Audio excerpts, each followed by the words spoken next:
today we're hitting the essentials that every artist's studio needs. Number one, an easel, but not a cheap basic easel, a good easel. There are lots of types of easels, but from my experience, a H-frame typically provides optimal stability, so you don't get the wobbliness when you're painting. And you can configure and adjust them to the height of the canvas and the angle that you want. They're easy to use, and some have shelves and trays to keep your workflow organized. And they just look artistic. They vary in prices, but are pricier, they're the pricier of the easels. If art is a hobby to you and you occasionally dabble here and there, then you're probably cool with a cheap basic easel, unless you have money like that to splurge on your hobby. But if art is your career, I highly recommend investing in a pricier easel that is sturdy and future-proof. What do I mean by future-proof? I mean, if you're working on smaller pieces but want to decide years from now that you want to work on larger pieces, you want an easel that gives you that flexibility. And that's why H-frames or H-easels or H-frame easels are so great. The easel I use, I actually got secondhand at a good price from an artist who just didn't want to continue being an artist anymore. So I recommend browsing around Facebook Marketplace or secondhand stores to find really expensive easels at cheaper prices. Because as much as I think easels are great investments that you should really invest a lot into, there's just many other stuff that we have to consider as artists that also need our financial attention. Next up on our studio must-haves, a really good chair. Now, I'm not just talking about any old chair that you might pull from your dining table. As an artist, you're going to spend hours sitting and creating, so comfort and support are key. And trust me, a sore back is no friend to creativity. What you need is something ergonomic. This means a chair that's kind to your back, neck, and posture. It should adjust to fit your body, not the other way around. You want to be able to move easily, reach for your tools without doing a weird yoga pose, and swivel around if you need to. And here's the deal with good chairs. They're an investment in your health. A bad chair leads to all sorts of aches and pains that's going to distract you from your art. You want something that keeps you comfy, focused, and ready to tackle those long studio sessions. Like easels, chairs come in all shapes and sizes and price tags. If you're just dabbling in art as a hobby, maybe you don't need the top-of-the-line model, but if you're serious about your art, consider splurging a bit here. Your future self will thank you for it. And just like the easel, you don't always have to buy new. Check out office sales, secondhand stores, or online marketplace. You might just snag a high-quality chair that doesn't break the bank. Moving on to another game changer in the studio, the glass palette. Now, this isn't just any palette. It's a whole new level of mixing and matching your colors with ease. The real magic of a glass palette, it's all in the cleanup. Say goodbye to scrubbing off dried paint. A bit of acetone or a few wet wipes and you're back to a spotless surface. It's that simple, but there's more to it.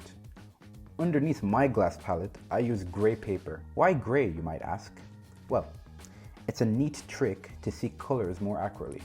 It provides a neutral background so you can gauge the true nature of the colors you're mixing. This is something I can, dive into in another video if you're interested. Just let me know in the comments down below and also like this video. Now here's the cool part. I actually made my own glass palette. It's easier than you think. It can be a fun little project as well. If you want a guide on how to make your own, just also let me know in the comments down below and I'd be happy to share the process in a future video. Glass palettes might seem like a small thing, but they can seriously upgrade your painting experience. They're durable, easy to clean, and great for color accuracy. Whether you buy one or make it yourself, a glass palette is definitely worth considering for your studio setup. All right, next up is something I wish I gotten sooner in my studio, an air purifier, especially for those of us who work with materials like charcoal, powder, or oil paints. This is a game changer. We all know charcoal dust and paint fumes aren't exactly spa scents. They linger and aren't the best for our lungs. I only recently added an air purifier to my setup, and let me tell you, it's made a world of a difference. It's like having an invisible cleaner constantly refreshing the air. Now, opening a window or wearing a mask is great, but an air purifier, that's taking it to the next level. It's basically an added layer of protection to ensure you're not breathing anything harmful. Now, whether you need one really depends on the type of art you do, how often, and the materials you use. For me, with all the charcoal and oil paint I work with, it wasn't just a nice to have thing, it was a need to have thing. I picked up mine from Amazon, it works like a charm, and because we're living in the future, I can control it with my phone. Like, why not, right? I use it during my work sessions and leave it running for a few hours before and after the studio to, freshen the air and keep it clean. If you're considering getting one for your space, I've dropped a link to the model I have, which is in the description below. Check it out if you want to keep your studio's air quality top notch. Moving on to something that might not immediately spring to mind as a studio essential, but trust me, it's a big deal. A good screen. And when I say screen, I mean it in the broadest sense. Not everyone uses a traditional monitor. For instance, I often work from my iPhone and my 16-inch MacBook Pro. My MacBook gives me the overall view of the reference image, while my phone is perfect for zooming in on those nitty-gritty details. Now, why is a good screen so important? If you're painting from a reference, color accuracy is key. You want to be making sure the colors you're seeing on the screen is as true to life as possible.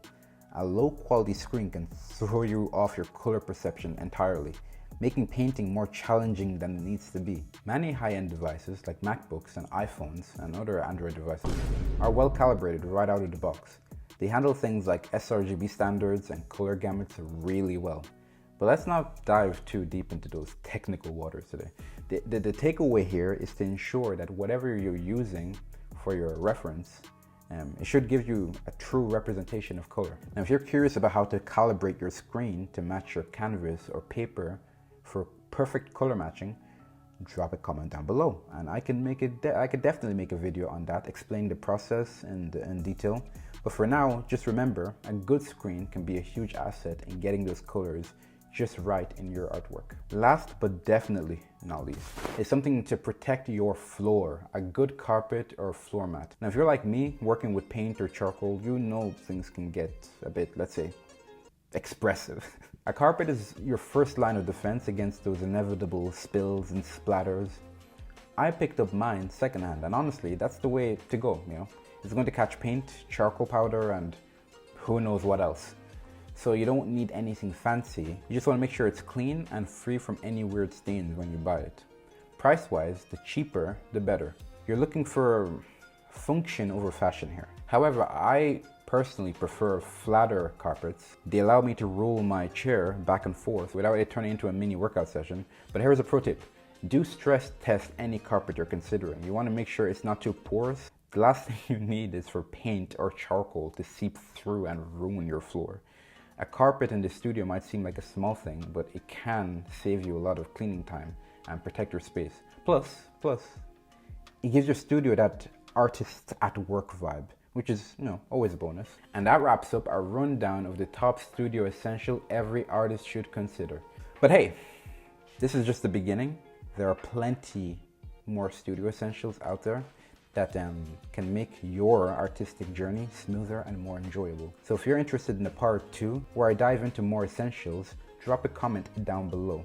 And while you're at it, I'd love to hear about your own studio must-haves or any questions you might have. Don't forget to check out the links in the description for some of the products we talked about today. They are affiliate links, so any purchase you make helps support the channel at no extra cost to you. If you found this video helpful, give it a like, and if you haven't subscribed already, what are you waiting for? Destroy, obliterate, and just destroy that subscribe button. My goal is to make this the fastest growing art channel on YouTube of all time, so that would really help do that. And yeah, don't forget to check out the Instagram, the socials, all down below as well. Thanks for watching. It's been Victor, and until next time, see you soon.